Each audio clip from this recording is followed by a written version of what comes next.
Place a band right above your knees and then slide yourself back onto a couch or chair and lift your body up. Keep your head up, neck is long, and keep your chin tucked and keep your feet a little bit wider than your hips. Give a big inhale with the belly, back, and sides, and then exhale, ribs come down and your pelvic floor comes up. Push your knees open and squeeze your bottom up.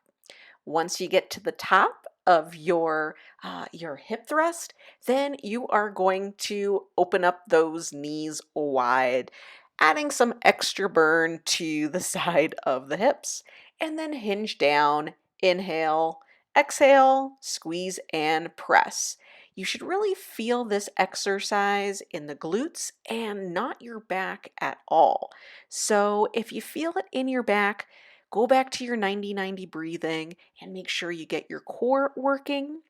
You also don't want to feel this in the front of the hips, the hip flexors. They should be totally relaxed. So be sure that you can foam roll them prior to this exercise, and that might allow them to kind of relax and stop firing for you. So enjoy this exercise.